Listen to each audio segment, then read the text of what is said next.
Shri Swami Samarth. Hello hi नमस्कार. तर आपण आज पाहायचं आहे व्हिडिओमध्ये कापराविषयी फायदे आणि कापराविषयीची माहिती. तर कापराचे अनेक फायदे आहेत, जसे की तुम्हाला माहितीच आहे की त्वचेच्या केसाच्या समस्यावर उपचार करणे, आलेला तणाव कमी करणे आणि श्वसन मार्गाच्या समस्यापासून आराम मिळवणे.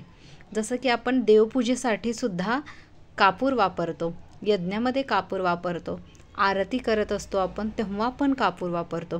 कारण कापरामध्ये इतकी पॉझिटिव्ह एनर्जी असते की त्याचा जो धूर असतो कापराचा, तो सर्व त्या एरियामध्ये जिथं आपण कापूर म्हणजे जाळतो तिथं पूर्ण एरियामध्ये त्याचं शुद्धीकरण असं होतं.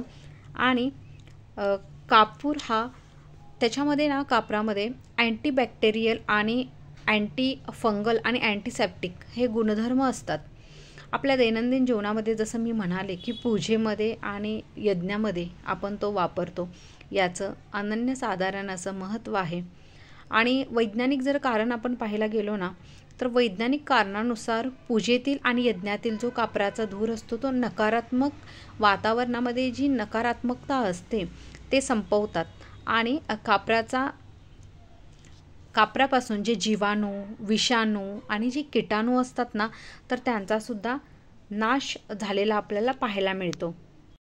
घरातील वातावरण अगदी फ्रेश राहतं घरामध्ये ज्या वेळेला आपण कापूर जाळतो, आणि घरातील जे लोक आहेत ते आजारापासून लांब राहतात ह्या कापरामुळे.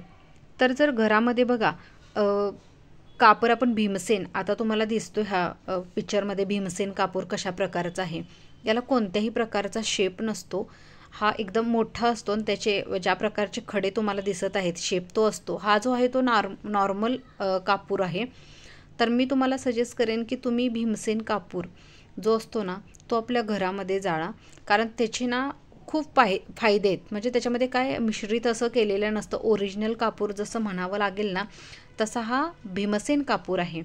आणि भीमसेन कापुरामधला तुम्हाला फरक कळेल, थोडासा महाग आहे, परंतु जर आपण त्याचे 2-2 जरी वड्या छोट्याशा जरी त्या घरामध्ये जाळल्या ना, तर तुम्हाला त्याचे बघा इफेक्ट जाणवायला तुम्हाला सुरुवात होतील. आणि जर चांदीच्या वाटीमध्ये जर तुम्ही हा भीमसेन कापूर जो आहे ना तो जर चांदीच्या वाटीमध्ये जर तुम्ही जाळलात, तर आता प्रत्येकाकडे बघा चांदीची वाटी आहे असं म्हणता येणार नाही आहे, प्रत्येकाची परिस्थिती ही वेगवेगळी असते.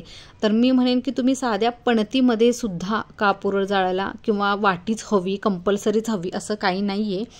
जर तुम्ही साध्या पद्धतीने अगदी पणतीमध्ये किंवा जे आपलं कापूर जाळण्यासाठीचं जे असतं किंवा एखाद्या मातीच्या भांड्यामध्ये सुद्धा मी म्हणेन की जरी तुम्ही कापूर जाळलात तरी चालेल. आपल्याला पॉझिटिव्हिटी महत्त्वाची आहे, त्याचा धूर वगैरे, त्याचा जो वातावरणात पसरणारा जो पॉझिटिव्ह एनर्जी आहे ना ती खूप महत्त्वाची अशी म्हणावी लागेल.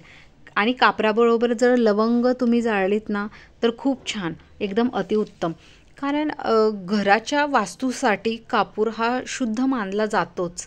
आणि म्हणजे त्याचे उपाय हे एकदम अत्यंत भाग्यकारक आणि धनवर्धक असं सुद्धा मानलं जातं. समजा घरामध्ये काही प्रॉब्लेम्स असतील, म्हणजे इन्कम आहे पण इन्कमपेक्षा जर तुमचा खर्च जास्त वाढत असेल ना, तर त्या घरामध्ये वास्तुदोष असण्याची सुद्धा शक्यता असते. आणि एकी नसते घरामध्ये, म्हणजे सदस्यांचा ताळमेळ नसतो. घरातले सदस्य जरी एकत्र असतील ना तर मनापासून त्यांच्यामध्ये दुरावा असतो, राहतात तरी एकत्र पण तो दुरावा जाणवण्यास मिळतो. तर अशा गोष्टीसाठी ना देशी जे तूप असतं गाईचं त्याच्यामध्ये कापूर भिजवून तो रोज घरामध्ये जाळायचा. त्याचा धूर घरामध्ये पूर्ण कानाकोपऱ्यात गेला पाहिजे, पसरला पाहिजे, हे लक्षात ठेवायचं. त्यामुळं काय होईल, घरामध्ये सुख शांती राहील आणि जे घरातील सदस्य आहेत ते एकमेकांच्या जवळ येतील, म्हणजे त्यांच्यामधील जो दुरावा आहे ना तो संपून जाईल. तसंच जर वास्तुशास्त्राप्रमाणे पाहायला गेलं तर घराच्या ना आग्नेय दिशेला कापूर जर आपण रोज जाळला ना तर आर्थिक समृद्धी राहते आपल्या घरात. लक्ष्मी मातेची कृपा जी आहे ना ती आपल्या घरामध्ये राहते. जसं की मी तुम्हाला सांगितलं की आपला खर्च हा इन्कमपेक्षा जर जास्त होत असेल तर ह्याच्यासाठी तुम्हाला वास्तुशास्त्रानुसार घराच्या आग्नेय दिशेला कापूर रोज जाळायचा आहे. त्यामुळे समृद्धी टिकून राहते. तुमच्या घरामधील जो बॅलन्स आहे तो राहतो. आणि पती पत्नींच्या मध्ये जर काही मतभेद असतील, म्हणजे कसं घरामध्ये सगळ्या वस्तू आहेत किंवा पैसा आहे, म्हणजे काहीच प्रॉब्लेम नाही आहे, तरी पण चिडचिडेपणा, रागराग, दोघांच्यामध्ये क्षुल्लक कारणावरून वाद जर काही घरामध्ये होत असतील पती पत्नींचे, तर रात्री हा एक उपाय आहे. तर रात्री पतीच्या उशाखाली कापूर तो ठेवायचा आहे आणि तो सकाळी जाळून टाकायचा आहे. असं केल्याने काय होतं, निगेटिव्हिटी निघून जाते, पती पत्नींच्या मध्ये प्रेम वाढतं, आपुलकी वाढते. अशा पद्धतीने करावं. कारण घरात वास्तुदोष असल्यास कापूर हा रोज जर जाळला, आता बघा काही जण स्वतःचं घर असतंच असं नाही, काही जण रेंटच्या घरावरती सुद्धा बाहेर राहतात, काही नोकरीच्या कारणाने गावाकडून येऊन भाड्याच्या घरात म्हणजे बाहेर रेंटनं राहत असतात. तर अशा वेळेला घर हे वास्तुशास्त्रानुसारच असेल असं नाही आहे. वेगळ्या दिशेला किचन असतं, वेगळ्या दिशेला टॉयलेट बाथरूम असतं, असं वेगवेगळं असतं. तर तसं जर असेल तर तुम्ही रोज तुमच्या घरामध्ये जरी चारही कोपऱ्यामध्ये जरी कापूर जाळला संध्याकाळी 7 नंतर किंवा सकाळी, तर बघा त्याचे जे फायदे आहेत ते दैनंदिन आयुष्यामध्ये आपल्याला पाहायला मिळतात. कोणतीच म्हणजे बाधा राहत नाही आहे. एकदम तुम्हाला पॉझिटिव्हिटी त्याच्यामध्ये तुम्हाला जाणवून येईल. आणि हा जो भीमसेन कापूर आहे अजून एक सांगते की ज्या लोकांना कंटाळा येतो, आळस येतो, कामाला जाण्याचं मन होत नाही किंवा ऑफिसला जाण्याचं मन होत नाही, सतत निगेटिव्ह विचार असतात, जरी बाहेर जाताना सुद्धा तुम्हाला खूप टेन्शन येतं, तर अशा वेळेला तुम्ही काय करा, तुमच्या पॉकेटमध्ये किंवा खिशामध्ये भीमसेन कापराच्या 2 वड्या ठेवून तुम्ही ऑफिसला जात जा, बाहेर जात जा. महिला असतील तर त्यांनी पर्समध्ये भीमसेन कापुराची वड्या ठेवाव्या. ह्याच्यामुळं काय होतं, पॉझिटिव्ह एनर्जी तुमच्याजवळ नेहमी टिकून राहते. तुमच्याजवळ पॉझिटिव्ह एनर्जीचा खूप साठा होतो आणि त्यामुळे तुमच्याजवळ निगेटिव्हिटी येत नाही आहे. अशा प्रकारे. आणि तुम्हाला मी सांगितलंच होतं की जो भीमसेन कापूर आहे तो एकदम शुद्ध असतो, त्याला आकार नसतो, तो डायरेक्टली झाडापासून मिळतो. कारण याचं प्राचीन ग्रंथामध्ये सुद्धा उपाय सांगितलेले आहेत. सुख समृद्धी, मान सन्मान, प्रतिष्ठा तुम्हाला हवी आहे, प्रत्येकालाच हवी आहे ती. तर त्याच्यासाठी आपण कष्ट करत असतो, कर्म करत असतो, खूप काही आपण त्याच्यासाठी झटत असतो, झगडत असतो. पण कसं असतं माहिती का, आपण जरी सगळं असेल तर आपल्याला ह्या काही उपायांची सुद्धा साथ तितकी हवी असते. त्यामुळे आपण सतत आपल्याजवळ कापूर, लवंग ही ठेवली पाहिजे. कारण लवंगसुद्धा लक्ष्मी आकर्षित करते आणि आपल्याजवळ पॉझिटिव्हिटी नेहमी हवी आहे. जरी आपल्या आयुष्यामध्ये निगेटिव्हिटी घडत असतील, काही गोष्टी आपल्या मनाविरुद्ध घडत असतील, तर आपण नेहमी पॉझिटिव्ह गोष्टीचाच विचार केला पाहिजे.